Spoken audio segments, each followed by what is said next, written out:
My YouTube channel is called Daddy Pig. So if you search for Daddy Pig 6354, you will find a selection of videos to enjoy. Now, my day job is as a structural engineer, so most of them are about structural engineering. There are seminars ranging from about 40 minutes to an hour on various aspects of structural engineering. And snippets of that with the MathCAD taken out and under the MathCAD for Structural Engineers playlist. My experiments with AI and music are under Big Pig Music. And then there's the Deep Thinkers, which is our host tonight. And the video for this seminar will probably appear in that. So if you're watching this on YouTube, then please, pretty please, subscribe to the channel. If you're seeing adverts with your videos, I'm not getting the revenue for it. So as I mentioned, we're coming in from 3 different meetup groups tonight. We've got the Auckland Deep Thinkers, Auckland Structural Engineers on the North Shore, plus the Rock the Vote meetup group, which I help maintain. Right, good evening and welcome to another edition of the Auckland Deep Thinkers. Tonight we're joined by the Auckland Structural Engineers on the North Shore, plus the members of Rock the Vote. Tonight is the first of a series of 3 seminars, and we're going to be discussing behavioural psychology. So the first one tonight is Are We Being Manipulated? The second, in 2 weeks' time, is about understanding our behaviour. And the third, in 4 weeks' time, will be about how to have difficult conversations. So tonight, it's about are we being manipulated? Well, the obvious answer is yes. Thank you, good night. That would be a very short seminar. But I think you'd like to know how we are being manipulated and how to spot when we're being manipulated. Let's look at behavioural psychology. So behavioural psychology exposes a world founded on the complex interplay of behaviours, emotions and thoughts and their major repercussions in our daily lives. It's crucial to our knowledge of human behaviour as a cornerstone of psychology. Furthermore, it serves as a foundation for the development and implementation of interventions based on empirical facts and that aim to affect behaviour. So that's rather flowery language for we want to change your behaviour. And governments around the world have established behavioural psychology units, also known as nudge units, and they want to nudge you in the right direction. But they've obviously got to be careful about how they do it. And talking about behavioural change, the surefire way of making sure it doesn't happen. Just telling people to change doesn't work. And even talking about behaviour, the word behaviour has negative and paternalistic associations. The basic insight of behavioural economics is that our behaviour is guided not by the perfect logic of a supercomputer that can analyse the cost benefits of every action. Rather, it's led by our very human, sociable, emotional, and sometimes fallible brain. Psychologists have been studying these characteristics for more than a century, and writers and thinkers for much longer, several centuries. First of all, a disclaimer. I am not a psychologist. I have no skills or learning or pieces of paper to tell me that I'm a psychologist. However, I am an engineer, and what I'm trying to do is work out what the hell is going on. This is the first time I've done this, and I would like your feedback after this seminar as to see how it could improve and whether it could be turned into an in-person workshop. I want to know, why do people believe what they believe in spite of obvious contradictions? So, how did we get here? Are we being manipulated? That's the subject of tonight's seminar. Why do people behave as they do? That's the subject of the second seminar, Understanding Our Behaviour. And finally, where do we go from here? Part 3 will talk about how to have difficult conversations. So some background and inspiration. Yes, I'm not from Harvard, so I'll have to give some credit to some people. The biggest credit goes to David Charalambous, who was brought over and gave a speech to Rock the Vote meeting before Christmas. And he runs an organization called Reaching People. and he offered a free course, and you can see that by going to reachingpeople.net. It's available at a small fee now, but this is the course I did over the holiday. And what you're seeing tonight are basically the notes I took during that course. There are also other notes I took by follow-on references. Another inspiration was Peter Gauzian, and he was just in New Zealand, and he's the author of How to Have Impossible Conversations. And his co-conspirator, James Lindsay, explains an awful lot about the current cultural malaise we're seeing around the Western world. There are many, many other inspirations and references, and those will be highlighted as we go along. So tonight we'll be looking at the 5 rules of propaganda, the 7 laws of influence, and the 9 pillars of influencing behavior. It's almost like an engineer putting these things in the correct order. They're all related to each other, and there's quite a bit of overlap.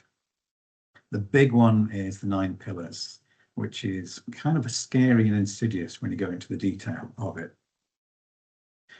And we're inspired by lots of propaganda, and graphs like this appeared over the past few years, and they keep appearing.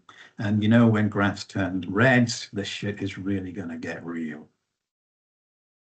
So here are the 5 rules of propaganda as espoused by Norman Davis in his book in 1996.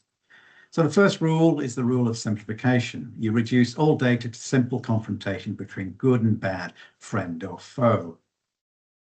The second rule is the rule of disfiguration. You discredit the opposition by crude smears and parodies. So anybody who disagrees with you must be bad or stupid, etc., etc. Then there's a rule of transfusion. You manipulate the consensus values of the target audience for your own ends. That's right, you are getting your audience to believe they already believe what you're trying to tell them to believe. And then there's a rule of unanimity. Everybody believes it. You're just the only odd one out. So you present your viewpoint, i.e. you as the propagandist, you present that viewpoint as if it were the unanimous opinion of all right-thinking people.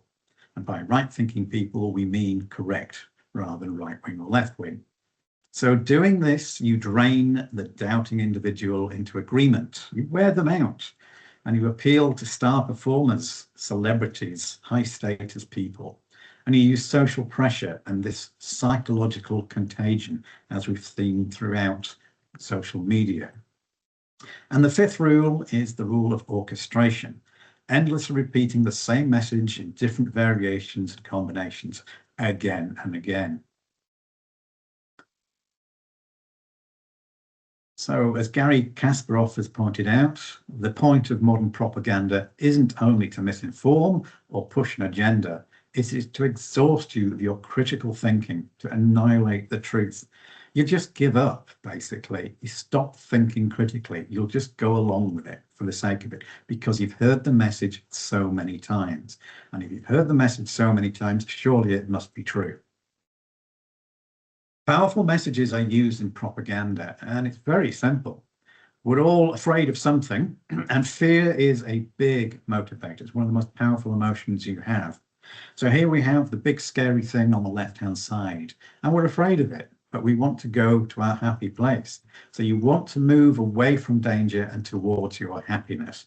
How is this used in propaganda, and how is this used by a government to manipulate you? Well, you take your powerful messages, so you've got a big scary thing on the left. It could have a spiky thing on the left. That's terrifying enough. Here's you, all curious, but quite fearful. You want to move away from that scary thing, and you want to choose the easy route because it's easy and because you're lazy. And hey, look, there's a big highway you can go down. They'll use guilt and they'll use shame and social pressure and peer pressure to push you down that easy route. So it's not hard for you to go down that easy route, to that route to comply. But if you're not too compliant and you want to go down the route of I will not comply, they make it harder. There's no highway. It's a long, steep, winding road. And they put roadblocks and sludge in the way and make it very difficult for you to take that hard route to the road of I will not comply. This is the age-old rule of divide and conquer. There's a function here. So if things are easy to do, you don't need much motivation to do them. The more difficult things are, then the higher your motivation has to be. So therefore, the propaganda has to promote and prompt your behavior in a particular direction. So what it tends to do is push you down the easy route. So low motivation people can go to that easy route and fulfill their compliance. The difficult people who don't want to comply, will be pushed down the hard route. Now, another form of propaganda is going for the norm. And as a certain coffee company has grown the size of their coffee cup. Now, not so long ago, a typical coffee cup would have been the size on the left-hand side. That's a normal sized cup of coffee. And their medium and their large would now be called short and tall. By habit, people go for the average, they go for the medium. So they'd be picking the 8-ounce in this range. But smart coffee shop providers have said, I know what we can do. We can sell my coffee by simply making the cups bigger. So at some point, they invented the Grande, the Venti, and the Trenta, and got us all convinced that we should be drinking coffee by the pint. So instead of an 8-ounce being the average or the medium, we've now got a Grande, which looks like the medium. Propaganda uses image, and it takes the profane and tries to make it sacred. So here's an urban revolutionary and the feature, the poster of many teenagers' bedroom walls. And if you actually look into the history of Che Guevara, you'll see quite a dark person, not a nice person at all. And they use the same sort of technique when promoting Barack Obama and when he was running for president. But both of these images have taken from a much bigger propaganda that's been going around for a couple of thousand years. Yeah, can you spot the difference? Back in the 1980s, a little disease with a big name or a big disease with a little name came along to scare the willies out of us. And there was various approaches as how to approach the handling of such a disease. And the British government came up with the Don't Die of Ignorance. And the thrust of this, they did nationwide television, radio, and newspaper ad campaigns to push this message of don't die of ignorance. And basically, instead of making a disease that was predominantly with promiscuous homosexual men, usually drug-taking homosexual men, they said anybody can get it. And that's how they raised awareness about AIDS and safe sex. Other propaganda, this was running in the 1950s and maybe into the 60s, that look at that, most doctors smoked. And if you remember the times, most doctors did smoke. And it's not a coincidence that many health professionals are probably the least healthy people around. And they used doctors' messaging because doctors are positions of authority. So they obviously know about health. And if doctors tell you that smoking is good for you, then surely it must be true. I mean, it's not as if the American Medical Association was sponsored by Philip Morris or something like that. Now they've gone completely the other way. Not only does it kill, it really, really kills by putting propaganda and very simple, stark messages on cigarette packages. And they appeal to your yuck factor and showing what deformation you can get by excessive smoking. And then they appeal to the emotional side of you by warning you that it could affect your children. And yeah, there's a little bit of economy with the truth. Yes, smoking is bad for you, but lots of things are bad for you. Smoking used to be used typically to relieve anxiety. Now what they're using to relieve anxiety is SSRIs and so forth. And as far as I know, cigarettes don't actually give you suicide ideation. Oh, during the pandemic, we were bombarded with very simple, very powerful messages and emotional messages that came along. And many of these had no scientific basis for them whatsoever. And they've admitted that the 2 meters were just simply made up. The track and trace didn't work because you end up with thousands and thousands of contacts from one little sign-in from your supermarket. Keeping kids at home was a very bad idea. So the whole propaganda movement was pushing a reaction which probably caused more harm than good. And they mobilized wartime propaganda and repurposed it for COVID. So I want you to wear a mask like good old Uncle Sam was used to do in recruiting. And even Rosie the Riveter got turned into a nurse for the sake of COVID. So now we move on to the 7 laws of influence. And this is about the psychology of persuasion, as defined by Robert Cialdini. So the first law is reciprocity. People are more likely to give when they have received something first. Have you noticed how religious cult figures will give you a flower as you come into the airport? When we receive a favor, a gift, or assistance, we feel a sense of indebtedness and a natural urge to return the favor. This is commonly used in marketing through tactics such as free trial, samples, or gifts, which can lead to a customer loyalty or conversions. So if you walk into a car showroom, you'll likely be offered a cup of coffee and sat down and had a chat first. Commitment and consistency is law number 2. As humans, we have this inherent desire to be consistent with their past action and beliefs and statements. We want what we do in future to reflect what we've done in the past. So once we've committed to a specific idea or action, especially if it's written, we're more likely to follow through to align with our prior commitments. So if we say we're going to do something and we write it down and we sign up to a program, we often want to do it too. And marketers often use this very simple principle through techniques like getting potential customers to make small commitments initially, which then makes them more open to large commitments later on. Champions of these are charities. Charities will ask you to donate a small amount of money, but not just once, but let's say once a month. Hey, let's say it's $5. That's only a cup of coffee, just once a month. Why not donate a luxury item, say a cup of coffee, for an item that can do you good? So donate $5 per month. And once you're on board, they'll say, well, let's donate a little bit more for our recent campaign. The third law of influence is about social proof, and it's founded on the notion that people tend to follow the actions of others, particularly in certain situations. So again, it's monkey see, monkey do. You're in the middle of nowhere, you don't know what to do, so follow somebody who said he's heading somewhere. When individuals observe others endorsing a product, service, or idea, especially if they've got a position of authority or you've got respect for them or you admire them, you're much more likely to do the same. Testimonials, reviews, and social media influencers are powerful tools that capitalize on social proof and build credibility and trust. Now, I don't know about you, but I do use reviews either through Amazon or even through Google. So if you want to go to a restaurant, let's have a look at the reviews.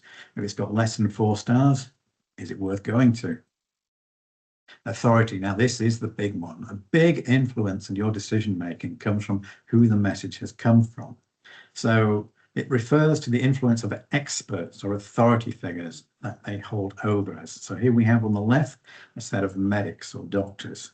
Now, they're obviously just actors posing for the photograph because obviously no team of doctors would look that happy.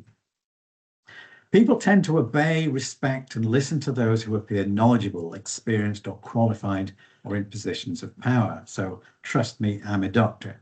Yes, I am. By genuinely positioning oneself as an authority, I could do that, or leveraging endorsements from experts, persuasion can be significantly enhanced. Fifth law of influence is about liking. And this underscores the fact that we're more easily influenced by people we like, or by those who exhibit similarities with us. Hence, friends and social networks, but also celebrity endorsements count for quite a lot. The other aspect is building rapport, finding common ground, and being genuinely likable. So you'll buy things from likable salesmen or saleswomen. These can be very persuasive and will increase the chances of persuading others. It's an principle that's often employed by sales situations. Again, you walk in to a car showroom, they'll offer you a cup of coffee, they'll sit you down and say, how was your day? They'll build up a rapport before selling you something else. Scarcity. Yes. Are we afraid of missing out? That old FOMO.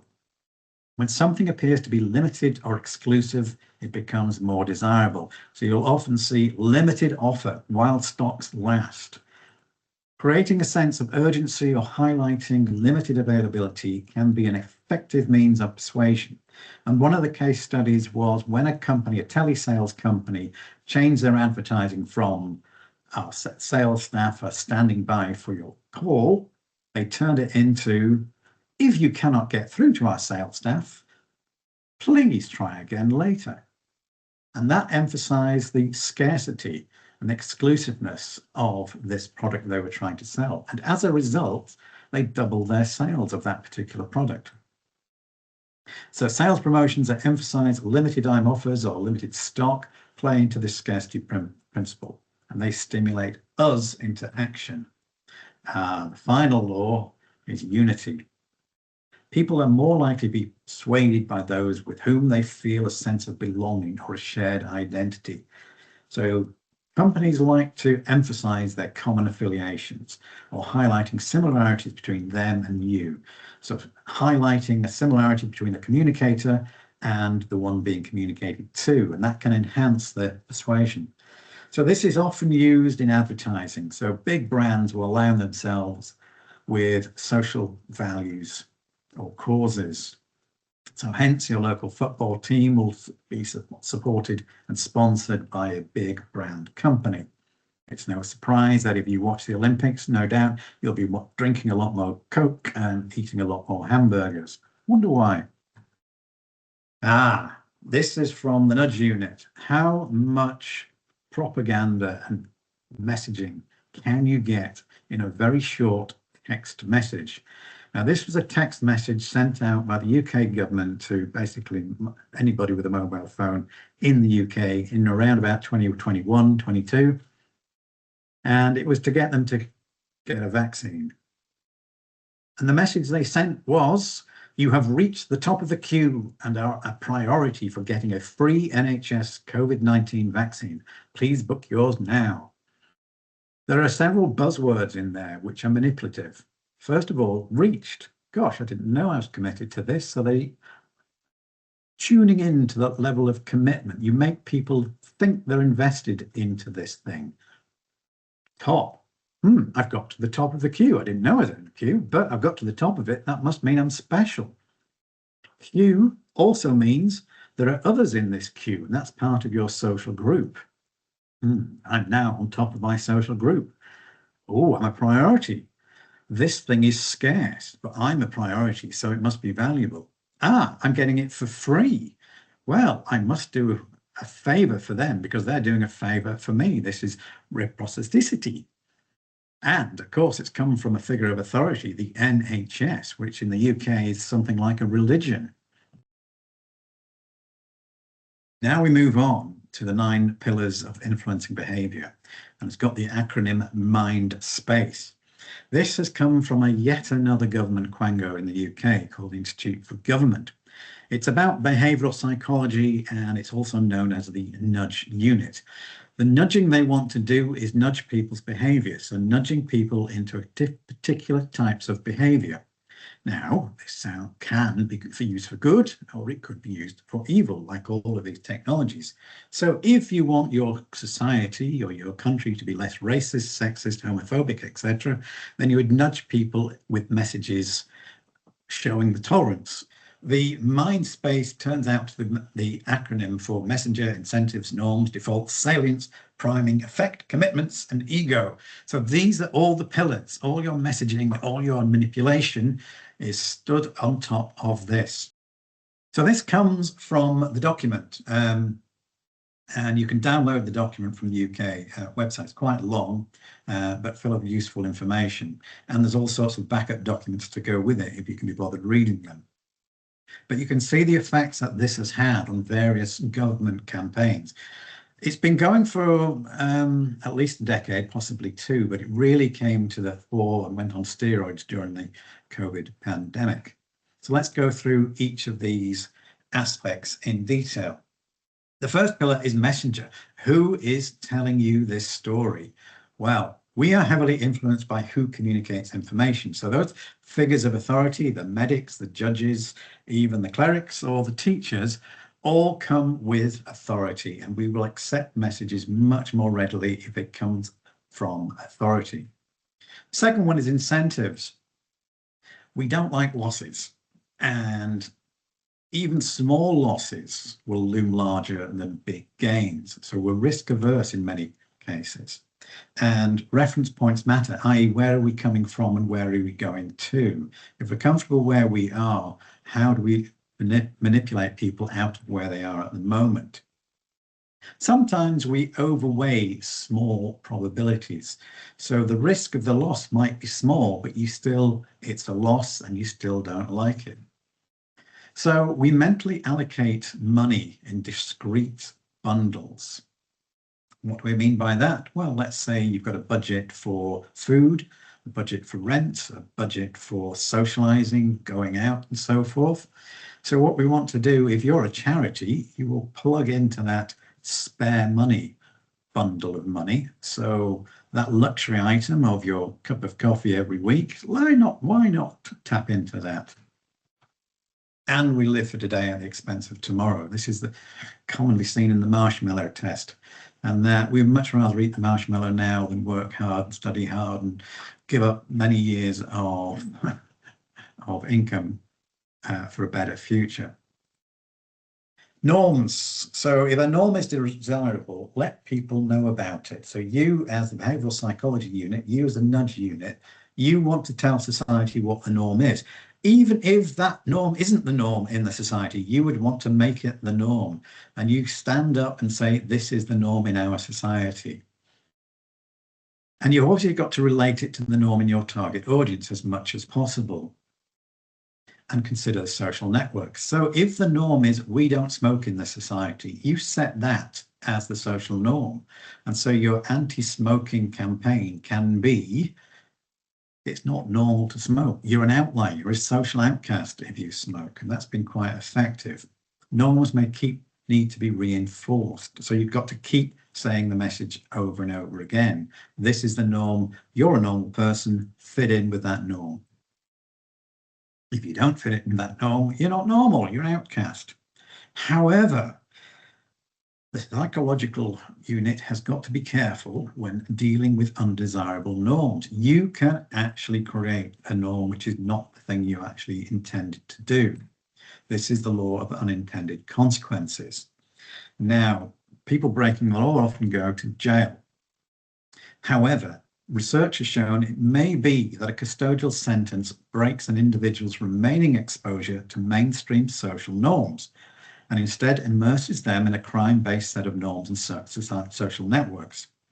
So what you're doing is taking a criminal out of society. So you're protecting society. In that sense, it's good, but you're taking them away from the social norm. And then you're putting them in a social norm which is literally surrounding them with criminals. Their social norm is a crime-based set of norms, and they'll have a great education in how to improve their life of crime.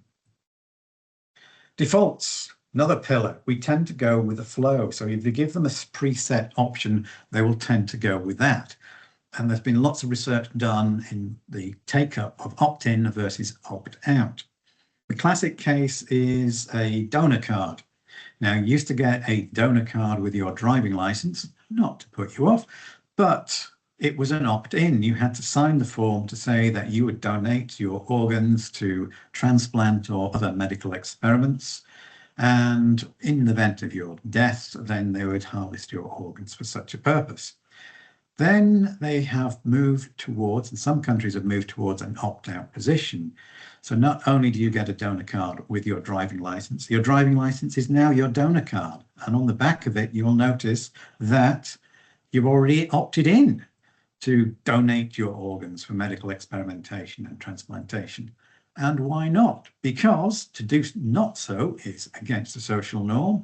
It means you're not fitting in with society. And it takes some effort to tick that box to say, no, I don't want you to experiment on my organs when I'm dead. Salience, another pillar. We're drawn to what's novel and what seems relevant to us. Hence, the propaganda, the messages are all geared at new. Something is new, something's urgent, it's flashing red. Pay attention to it. You know, your phone buzzes. You get an L points alert when your phone buzzes, or it comes across the radio, TV, and they give you a siren. Pay attention to this. This is important. Big red flashing light. It reinforces the message, this is important. Cues, yes, priming. We're often primed to act in a particular way. So what we do, our decisions we make and how we act are often influenced by subconscious cues. We don't even think about it. So words we see without thinking about, sights we see without thinking about it, and smells we smell, aromas we smell without thinking about too much about it. This is why you'll have an in-store bakery in just about every big supermarket. They're not really interested in selling fresh bread. They want the smell of fresh bread wafting over the rest of the supermarket because it makes you hungry. And when you're hungry, you buy a lot more food in that supermarket. Now look at these images. You can just smell that coffee and almost taste that bread. And surprise, surprise, emotions have a very powerful influence on you, and they can shape your actions. And advertisers knew this for, well, at least 100 years. And here are some nice adverts from the 1950s and 60s, where they went along and put an attractive young woman across the bonnet of a sports car to attract, obviously, young men and maybe not so young men as well. Now, obviously, that's terrible and sexist. They wouldn't do anything like that now. Oh, wait a minute. This is a typical advert for loans, and you'll see it more and more. Financial products, loans, mortgages, life insurance, and so on. They will use the picture of a smiling woman, and the smiling bit is very important. If you see a smiling woman with an advert, you're far more likely to apply and buy that product, which is where they went wrong with the Jaguar advert. Look at that. Nobody is smiling. Ah, there you go, fixed it. There we are, every teenage boy's wet dream. I'm talking, of course, about the Jaguar E-Type with the Y wheels and the drop head. You can almost hear that knicker elastic snapping at 1,000 paces. Commitments, another pillar. We like to be committed to our commitments, and we like to be consistent with what we've said in public and what promises we've made. And simple messages like 5 a day and 10,000 steps a day have been pushed. Neither of these had any scientific basis. 5 a day was 5 pieces of fruit and vegetables every day. That should make up a healthy, balanced diet. That's what they said. No scientific basis for that. It's about right, but it will do. But it's something you remember, a nice, simple message. And it's something you can do consistently. It's something, 10,000 steps, you can commit to doing 10,000 steps a day. And again, there's no magic about the 10,000 steps, as long as you get more than one, get your body moving and so on. And in Japan, they've introduced a cashless currency. And it's known, well, I won't say the Japanese, it's basically known as the caring relationship ticket, because obviously cashless currency is too brutal and nobody wanted to buy it. But it's also tied into the fact that when using your cashless currency, instead of getting air miles for yourself, you're actually getting feeding points for some elderly people in care.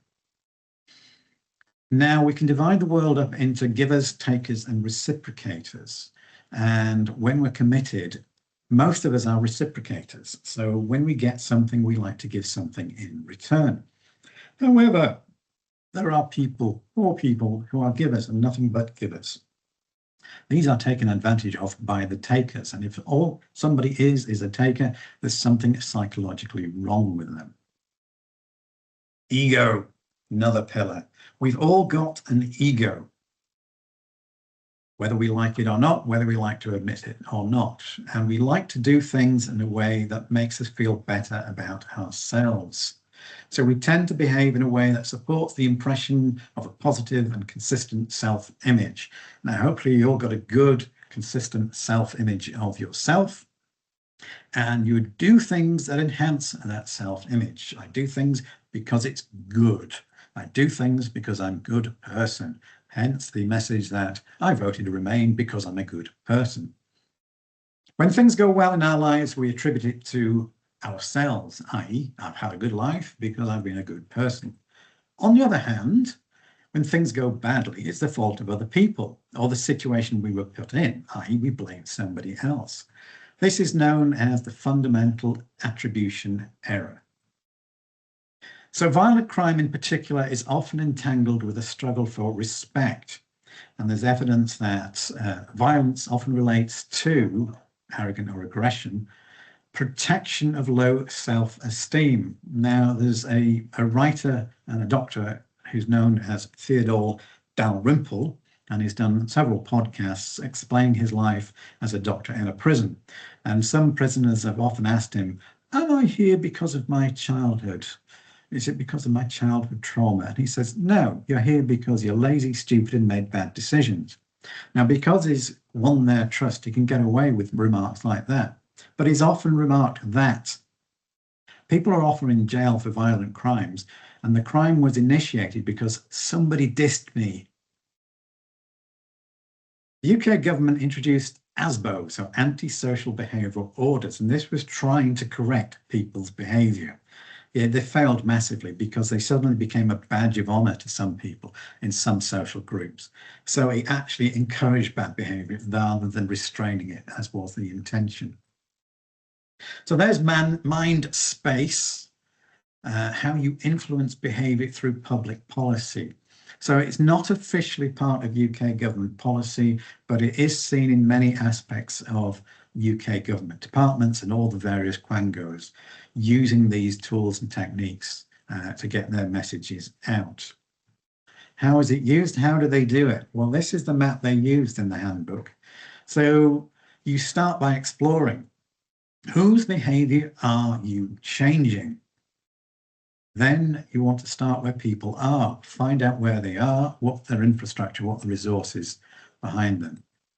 And you obviously want to get approval. You want to get approval from the people you're influencing, but obviously you want to get approval from various government agencies. Sometimes they skimp on that bit. You analyze it and evaluate how successful your campaign was, and you work out what worked. And so this is how you apply Mindspace. And of course, you lead by example. I mean, obviously, all the politicians stayed at home, didn't have parties and so forth, and go on long journeys. Now, what they're tuning into, most of this, is the automatic thinking. This is on the right-hand side. So automatic thinking, it's uncontrolled, it's effortless, it's emotional, it's fast, it's unconscious. So you're not really thinking about it. Examples are if you speak in your mother tongue, or you take your daily commute, or even the desiring of cake. These are all automatic, unthinking. On the other hand, counting calories is too much like hard work. You have to think about it. Planning an unfamiliar journey, going on a strange journey, you have to plan ahead and think about what you're doing. Learning a foreign language is hard. So all of these require you to be self-aware. They're slow, they're deductive, they're effortful, and they're controlled. This engages your human brain, as we'll find out in the next session. So there's the mind map of Mindspace. I won't go into the full details of that, but you can download that. So some of these are grounded in your social society, and others are in the inside. So your priming and your incentives are internally grounded, and some of them externally grounded in the environment. Now, finally, these are some of the issues that were highlighted at the end of the handbook. There's an issue about personal responsibility. So some people think that personal responsibility is a zero-sum game. In other words, if the state is taking responsibility, it means I'm not. So there's a causal responsibility. Many of our actions or failures to act expose us to certain consequences that others don't face. How far should people experience the consequences of their action or failure of their action? And how far should others relieve them of these consequences? In other words, should the government be your mother? Should it take care of you, stop you doing stupid things, stop you making a mess of your life, and stop you making harmful decisions, taking harmful drugs, harmful activities like smoking and drinking and so forth? Moral responsibility. In what circumstances is it fitting to judge someone by the standards of good conduct we expect of ourselves and others? This is a very contentious issue. However, the driving force has often been, oh, well, we shouldn't judge. We shouldn't judge others unless we get judged by ourselves. But there comes a point where you have to realize that you're living in a multicultural society, and each of those cultures has its own set of values. And sometimes these values come into conflict. So yes, if you want to live in our society, you need to live by our rules and our norms. And cutting off female genitals is not part of our society. There are several roles that everybody plays. So you can be a husband or a wife, a father, a son, a mother and a daughter, and so on. And these are informal. You've also got informal ones like friends, neighbours, and citizens. But there are formal ones like ministers, doctors, and so on, and teachers. And we have often acted through these people or through the influence of these people. Sometimes friends, as we say, friends don't let other friends drive drunk. But sometimes we can only recognise that the actor who is best placed to address the problem or prevent it happening again may not be the actor who has caused it. So your drunk friend doesn't know how drunk they are, and they don't know they're too drunk to drive. Right, so that brings me to the end of Seminar 1. Here's a very brief look at Seminar 2. In 2 weeks' time, we'll be looking at understanding our behaviour. Now we know that we've been influenced and we've been manipulated. How do we understand the behaviour of all these strange creatures? And we'll look at what drives our behaviour, the 3 layers of the mind, reason versus emotion, perception versus reality, the banality of evil, and finally the elephant in the room.